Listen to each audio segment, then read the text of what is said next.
Assalamualaikum warahmatullahi wabarakatuh.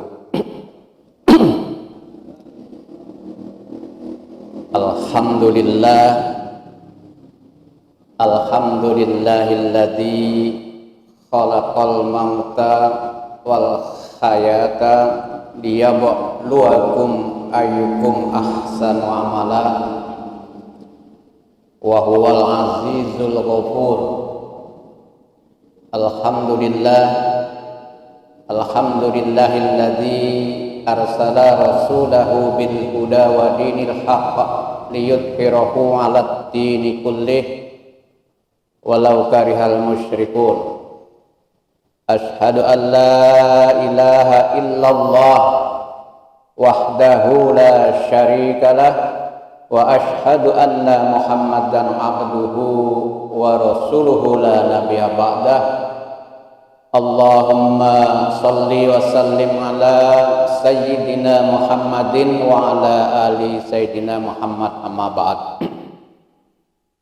Fa ya ibadallah, usikum wa nafsi bitaqwallah faqad fazal muttaqun.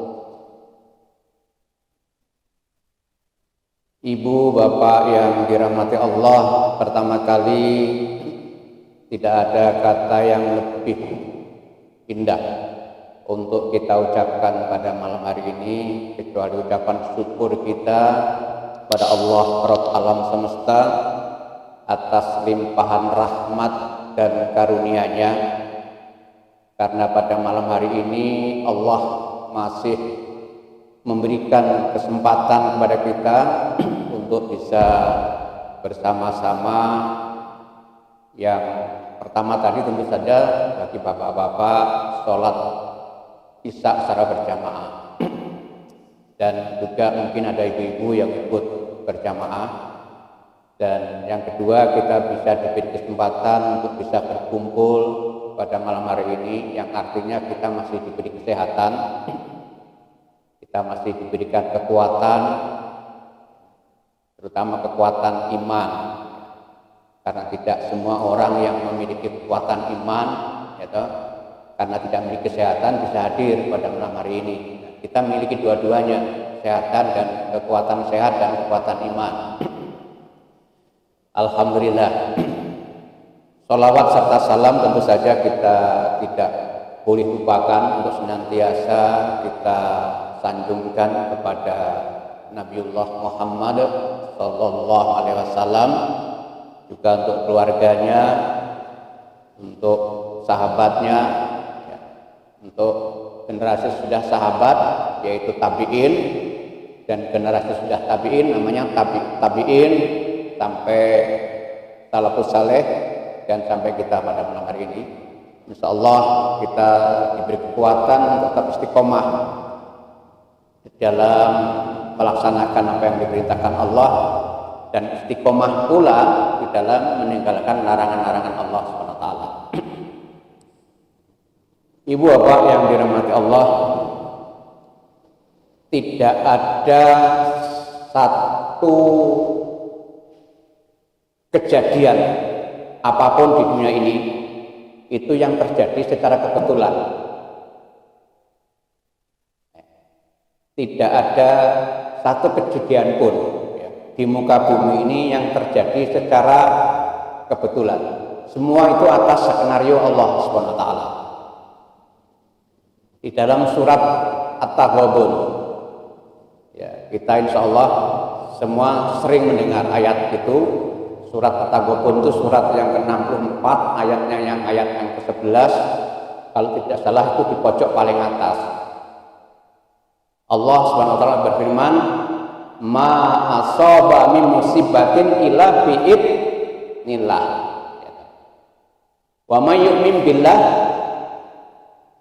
yahdi qalbah." Jadi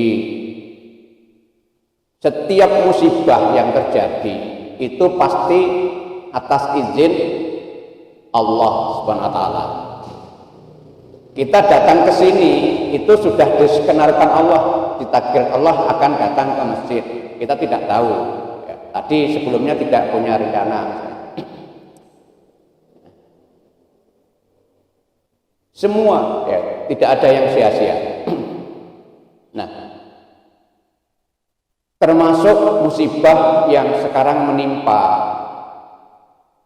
dunia, karena bukan hanya kita saja. Pandemi COVID-19 ini bukan hanya menimpa negara kita, tapi hampir seluruh dunia, ya, itu mengalami musibah. Makanya disebut sebagai pandemi global, karena pandemi ini merata di semua negara di seluruh dunia. Ini tentu saja juga karena izin Allah. Nah, kita hanya diminta untuk mencari hikmah di balik musibah ini. Di dalam surat At-Taubah ayat yang ke-26, surat At-Taubah ini yang ke-26 ini sebetulnya ada ayat sebelumnya, ayat 25. Yang ayat 25 itu asbabun nuzulnya tentang perang Hunain. Perang Hunain itu terjadi insya Allah pada tahun ke-6 Hijriah. Ya. Di dalam ayat yang ke-26 itu, dalam firman Allah diceritakan bahwa pasukan muslim ketika itu karena terlalu banyak, merasa sudah banyak, ya, waktu itu diperkirakan 12.000 pasukan. Sebelumnya kan jarang pasukan muslim dalam perang itu sejumlah itu. Dalam perang Badar misalnya, justru kita 1/10 dari pasukan musuh. Nah, dalam perang Hunain ini karena banyaknya pasukan yang akan menghadapi peperangan dalam perang Hunain ini, ada rasa kebanggaan, sehingga turun ayat yang ke-26, ya. Summa anzalallah sakinatahu ala rasulihi wal mu'minin. Jadi Allah menurunkan ketenangan dalam jiwa Nabi Muhammad, karena pada saat itu Nabi Muhammad merasakan ada kegelisahan ketika pasukan muslim yang banyak itu menimbulkan kebanggaan, sehingga Rasulullah merasa sesak dadanya, merasa gelisah, sehingga turun ayat ini. Summa anzalallah sakinatahu ala rasulihi wa alal mu'minin. Nah, nanti mungkin Pak Haji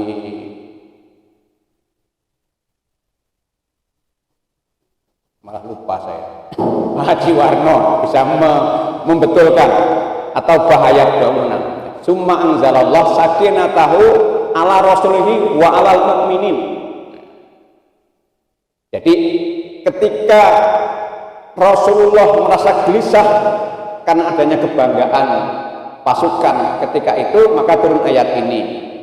Summa anzalallah sakinatahu. Allah menurunkan ketenangan dalam jiwa Rasul wa alal mu'minin, dan juga orang-orang mukmin. Wa anzala junudal lam taroha.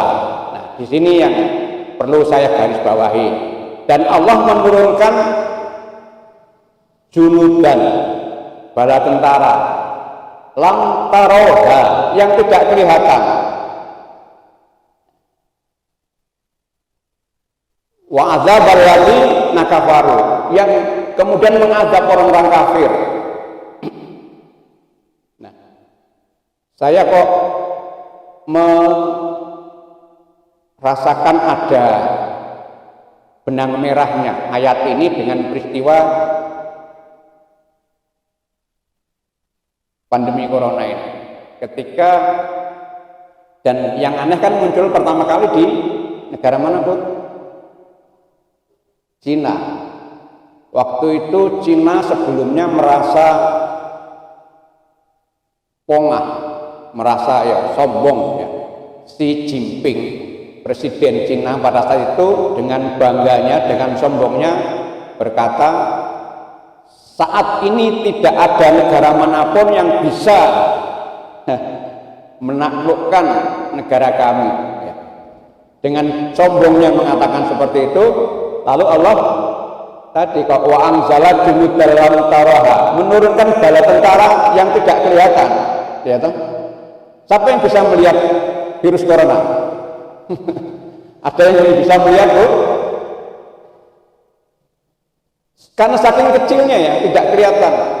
Nah, di sini ada semacam korelasi ketika manusia pada umumnya, ya, pemimpin-pemimpin negara-negara yang selama ini jauh dengan Islam, bahkan memusuhi Islam, dengan sombongnya mengatakan seperti itu, ya, bahkan negara-negara yang selama ini melecehkan aturan-aturan agama, ya, di Italia misalnya, karena di situ berkembang begitu pesat namanya LGBT, ya, makanya di situ paling banyak korbannya.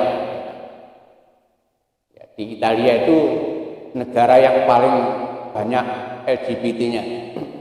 Bahkan saya pernah ketika singgah ke sana itu ada ditunjukkan oleh guide saya itu bahwa ada sebuah klub yang berbendera pelangi warna-warni, ya. Ketika ada klub yang bendera pelangi warna-warni itu hukum apapun tidak berlaku di sana. Orang mau di klub itu mau ngapa saja boleh, mau melakukan apa saja boleh, semua bentuk kemaksiatan di situ bebas. Nah, itu kalau ada klub atau di sini ya mungkin kafe lah katanya, yang ada bendera pelanginya di situ hukum tidak berlaku. Bukan hanya hukum dunia, hukum akhirat apalagi sangat tidak berlaku di situ. Nah, itu di negara-negara Italia dan di Eropa pada umumnya. Nah, di situ paling banyak jumlah korbannya. Nah, ini ada semacam korelasi, ya, antara ketika negara-negara yang jauh dengan agama itu melecehkan agama, bahkan kemudian Allah menurunkan bala tentara yang tidak kelihatan tadi, wa anzala junudan taroha, kemudian Allah menurunkan bala tentara yang tidak kelihatan, wa azabal ladzina kafaru, untuk mengadab orang-orang kafir. Nah, saya tidak akan memperpanjang ayat ini, tapi saya ingin mengajak kita semua untuk bagaimana mensikapi, ya, pandemi global ini, karena ternyata pandemi global ini berdampak pada pandemi-pandemi yang lainnya, dan dalam seluruh sektor kehidupan yang paling terasa adalah sektor ekonomi. Para pemimpin kita, baik presiden maupun menteri keuangannya, itu sudah mengatakan ngeri terhadap pertumbuhan ekonomi pada catur bulan yang kedua nanti, mulai bulan Agustus nanti. Akan mengerikan, karena disebutkan minimal itu akan pertumbuhan ekonominya minus 8%, yang berarti, dan ini krisis seperti ini, pertumbuhan minus seperti ini bukan hanya dialami oleh di Indonesia, tapi hampir di seluruh dunia. Dan Indonesia yang selama ini banyak mengandalkan pangan itu impor, bahkan sayur kemarin, Bapak Ibu sekalian, kalau pengen mengerti informasinya, sayuran saja Indonesia itu impor sampai jumlahnya nilainya 11 triliun impor sayur gitu. Padahal kita sudah sangat terbiasa menanam sayur, tapi kok masih impor sayur yang nilainya bukan main-main 11 triliun. Garam ya impor, apalagi yang lain-lain. Nah, ketika dunia mengalami resesi seperti ini, maka negara-negara selama ini yang mengekspor ke kita itu akan menutup keran-keran ekspornya, ya, sehingga hanya sekedar untuk memenuhi kebutuhan dalam negerinya masing-masing. Makanya prediksinya Ibu Bapak sekalian, bulan Agustus mulai akan mulai terasa krisis pangan itu akan terjadi. Itu yang berkata seperti itu Menteri Keuangan loh, ya, yang selama ini disebut sebagai Menteri Keuangan terbaik, ya, karena pernah menjadi salah satu direktur Bank Dunia. Itu yang berkata Bu Sri Mulyani, ya, seperti itu. Jadi apa yang harus kita siapkan di dalam hadis, nanti tolong itu nasnya dicari dalam hadis Bukhari Muslim. Kalau dalam takhrijnya itu hadis yang ke-2999, Yang intinya hadis itu bahwa sungguh menakjubkan ya bagi orang-orang yang beriman atau orang-orang mukmin ya, karena hanya ada pada orang mukmin. Ketika orang mukmin itu tertimpa musibah, yang ada hanya kebaikan ya. Kalau ditimpa musibah sabar, kalau diberikan nikmat syukur. Nah, itulah orang-orang mukmin. Kita ketika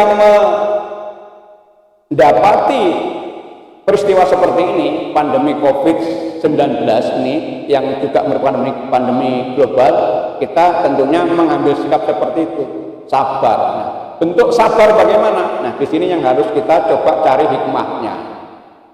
Ibu bapak sekalian, ketika kita melihat gambaran tentang suramnya ekonomi ya negara itu ke depan dan kemungkinan terjadi krisis pangan, apa yang harus kita lakukan? Nah, saya bersama teman-teman sudah mulai menggerakkan pemanfaatan lahan. Betapapun sedikitnya lahan yang kita miliki, tanamilah dengan tanaman-tanaman apa saja, sayur atau tanaman-tanaman yang mengandung nutrisi lainnya, misalnya ketela ya atau apapun ya. Saya punya lahan, punya orang di sebelah rel, utara rel itu sudah saya tanami telo, tingginya sudah mungkin hampir 2 meter Pak. Hitung ya 30 batang lah, 30 batang tela itu ya. Jangan merasa sungkan untuk menanami apapun di lahan kita yang kita miliki. Jangan kita penuhi dengan semen ya, kita tanami. Saya menanam sawi, menanam kangkung, menanam segala macam tanaman sawit di rumah itu mungkin ratusan ya, dengan lahan yang sangat terbatas ya. Jadi mulai kita mengambil langkah-langkah seperti itu. Jangan ngelopro ya ketika kita melihat kenyataan seperti itu. Saya tidak medeni, tapi ini yang berkata pemimpin negara kita ya. Presidennya sudah mengatakan ngeri ekonomi ke depan itu. Dan Menteri Keuangan kita sudah mengatakan bahwa bulan Agustus akan mulai terasa krisis pangan itu. Ya, karena berbarengan dengan musim panas di negara-negara pengekspor selama ini, dan kita juga akan terjadi musim kekeringan, dan kita sudah mulai sekarang sudah kekeringan. Jadi marilah kita mulai memanfaatkan lahan-lahan yang kita miliki dan kita mengambil sikap untuk mencari hikmah di balik peristiwa yang saat ini sedang kita alami. Kita tidak boleh menyalahkan tentang kondisi keadaan seperti ini, kita harus pandai-pandai mengambil hikmahnya. Dan yang juga tidak kalah penting, karena ini akan terjadi musim kemarau ya. Ketika bapak ibu itu wudhu ya, airnya tolong jangan dibuang percuma, ditampung ya, airnya ditampung ya. Insya Allah kalau untuk nyiram tanaman air wudhu itu berkah. Saya sudah melakukan itu sudah lama, baik musim hujan atau tidak musim hujan, yang namanya air wudhu itu saya tampung. Kecuali kalau ibu wudhu gowekannya jangan ditampung ya, dibuang ya. Kalau nanti gowekan ditampung ya jangan ya. Karena ada penyakitnya ya. Tapi air wudhu itu ketika kita membasuh muka, antara basuh pertama dan masuk kedua itu kan pasti ada air bersih yang tumpah ya, air bersih yang keluar, termasuk kita membasuh tangan dan sebagainya ya. Pergantian membasuh itu banyak air bersih yang terbuang. Nah itu tolong ditampung, baik itu bekas cucian muka, cucian tangan, cucian kaki, tolong itu ditampung. Dan apalagi pada saat musim sekarang seperti ini ya kan, ini sangat bermanfaat sekali untuk menyiram tanaman-tanaman ya. Jangan menggunakan air tanah yang bersih untuk menyiram tanaman ini. Di Kecamatan Gondokusuman, ibu bapak sekalian, perlu saya berikan informasi dari ahli Fakultas Teknik, guru besar Fakultas Teknik GM itu mengatakan tingkat penurunan air tanah yang terparah itu di Kecamatan Gondokusuman ya. Dari berapa kecamatan kota ini ada 7 ya, 14 14 kecamatan yang paling parah itu di Kecamatan Bongsuman karena banyaknya hotel, banyaknya apartemen, ya kan? Adanya mall, ya. Itu menyebabkan penurunan permukaan air tanah. Kalau dulu pertama kali saya ngeduk sumur itu 8 meter sudah keluar air, ya. Sekarang mungkin 14 meter baru keluar air. Artinya penurunan permukaan air tanah sangat tinggi. Dan diperkirakan setiap tahun itu turun 10 cm. Nah, kalau saya di sini sudah 30 tahun berarti kan hampir 3 meter. Dan benar ternyata lebih 3 meter Pak. Karena dulu 8 meter masih sudah keluar air, sekarang 14 meter baru keluar air. Buktinya sumur-sumur kita sudah disuntik, sudah dibur. Gitu. Dan pengeburan itu sebetulnya dari sisi lingkungan itu nggak baik. Tapi karena memang itu dibutuhkan, ya mau nggak mau dibur. Itu yang pertama, air wudhu tolong ditampung. Nah, yang juga tidak kalah pentingnya, sebetulnya kalau mau memulai, ya, masjid ini atapnya sangat luar biasa luasnya, sehingga limpahan air hujan yang terbuang itu juga sangat banyak. Dan kalau itu ditampung, dimasukkan lagi ke dalam tanah atau dibuat toren-toren sebagai penampungan air, itu sangat luar biasa. Itu yang namanya memanen air hujan, yang itu belum memasyarakat di masyarakat kita. Kalau kebetulan di perumahan saya yang jauh sana sudah dimulai masjid, kami tidak ada air hujan itu yang keluar halaman, semua masuk ke dalam air tanah lagi dan ditampung di toren-toren. Itu akan sangat bermanfaat untuk membantu penurunan permukaan air tanah. Jadi ibu bapak yang dirahmati Allah, ketika kita mengalami situasi seperti ini, sebagaimana tadi disampaikan bahwa bukan kemungkinan, ini prediksi para ahli termasuk pemimpin negara kita, bahwa pertumbuhan ekonomi yang sangat minus ini kita harus siap melakukan mengantisipasi, ya, kemungkinan yang bisa terjadi, termasuk krisis ekonomi, krisis pangan, ya, itu naiknya harga-harga, dan yang akan dikhawatirkan lagi ketika ada renumerasi regenerasi, yang namanya itu. Kalau dulu istilahnya sunring, pemotongan nilai mata uang dari 1.000 menjadi Rp1. Dulu tahun 66 ketika saya kecil pernah terjadi seperti itu. Dulu sate satu tunjuk Rp1, misalnya tiba-tiba naik menjadi harga 1.000. Ya. Jadi kalau itu terjadi, nilai mata uang kita semakin tidak ada harganya. Jadi makanya kemarin banyak yang menyarankan yang punya tabungan di bank lebih baik disimpan di bawah bantal, gitu.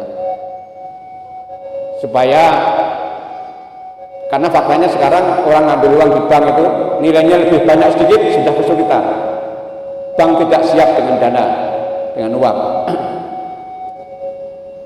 Sebagai informasi selingan, 5 direktur BCA kemarin sudah menjual sahamnya,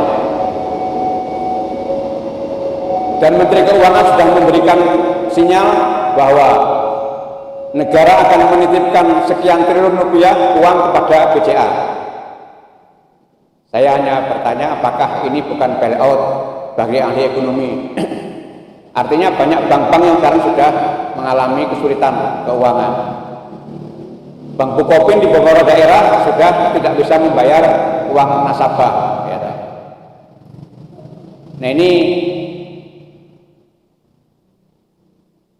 kenyataan-kenyataan yang sekarang terjadi akibat adanya pandemi COVID-19. Sekali lagi, bagi kita harus bisa mengambil hikmah dari peristiwa-peristiwa yang terjadi seperti sekarang ini. Jadi kalau saya katakan tadi, mari kita manfaatkan sekarang langkah-langkah apa yang bisa kita lakukan.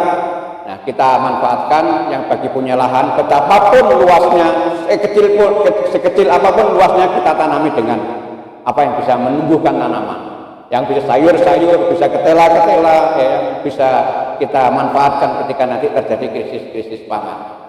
Dan kemudian Bapak Ibu sekalian, bahwa yang juga penting untuk kita lakukan sebagai umat Islam.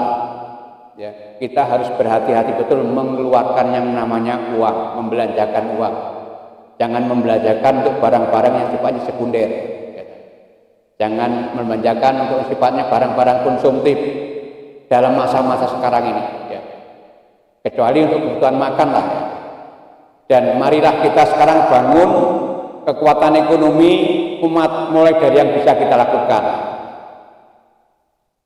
Misalnya kita sekarang belanja ya antar kita sendiri. Bila perlu dibangun grup pasar Al-Barokah di dunia maya. Kan ada grup-grup WA ya, tabungan ya. Nah, buat pasar ibu-ibu Al-Barokah misalnya, saling menjual di situ. Karena ini sudah kami lakukan di perumahan kami sana, Pak. Jumlah umat Islam sana sekitar 300 dan itu pasar itu sangat aktif sekali, ya kan? Jual pecel bisa, jual lotek bisa, jual apa saja, ya, itu bisa. Antar ibu-ibu lewat grup situ, lewat grup. Jadi tidak keluar. Saya sudah hampir 5 tahun tidak masuk yang namanya Indomaret dan saya komitmen tidak akan masuk Indomaret kecuali kalau ATM-nya ngambil uang, nah mungkin belanja di Indomaret saya sudah komitmen dalam diri saya tidak akan masuk. Tapi kalau kita belanjalah ke warung tetangga sendiri, ke Marjono Mall misalnya, kita belanja ke Marjono Mall kan itu jelas keuntungannya untuk membantu umat. Ya. Apalagi belanja di mall, bila dulu dihindari, ya. Karena jelas itu tidak menguntungkan ekonomi umat. Mari kita mulai bangun. Ya. Yang senang nanam sini siapa misalnya? Pak Lianto kan senang nanam ya. Coba Pak, saya dapat inspirasi dari kawannya istri saya yang pernah jadi komisioner KPU provinsi itu. Beliau itu dosen, ya, dosen dan lulusan Amerika. Beliau itu nanam pepaya, pohon pepaya itu di setiap rumah orang. Jadi setiap rumah orang ditanami pohon pepaya. Setiap orang tidak peduli untuk masa pokok ditanami semua. Ketika panen, ya dipanen, ditaruh di depan rumahnya, ya suruh bayar seikhlasnya. Ternyata menghasilkan banyak uang. Setiap rumah ditanami pohon pepaya rumah orang di perumahan ada, misalnya di perumahan ada tempat saya ada hampir 600 perumahan kan, bisa 600 pohon ya. Satu pohon menghasilkan satu pepaya ya. Satu pepaya berapa misalnya? Dibeli 5.000 saja sudah berapa? Nah, itu kreatif kan itu. Nah, sini ada yang berani misalnya siapa? Nanam di rumah-rumah setiap rumah tanami pohon apa gitu. Panen nanti dipanen suruh bayar seikhlasnya nah, gitu. Seperti itu. Cabai misalnya ya kan. Jadi jangan sampai menyia-nyiakan lahan kita, betapapun kecilnya lahan yang kita miliki. Jadi saya sudah memberi contoh itu di belakang rumah saya yang Jalan Munggur itu sudah banyak yang ikut-ikut nanam ketela. Saya punya 30-an batang ketela pohon. Nanti kalau sebentar lagi mungkin 3 bulan lagi panen. Yang berminat silahkan nanti menjebol. Ya mungkin itu ibu bapak sekalian yang dapat saya sampaikan. Kalau kita mau diskusi, saya pikir lebih baik ya. Intinya kita sebagai umat Islam, ya sebagaimana hadis Nabi katakan itu harus pandai-pandai mengambil hikmah di balik musibah yang sekarang ini terjadi. Jadi jangan kita justru sebaliknya ya, itu artinya menyalahkan peristiwa seperti ini, tapi kita harus bisa mengambil hikmah di balik musibah seperti ini. Mungkin itu sedikit yang disampaikan, sudah 30 menit supaya tidak malam-malam ya. Silahkan kalau ada yang mau menambahi, Pak Haji Warno, Pak Haji Samsul, monggo silahkan.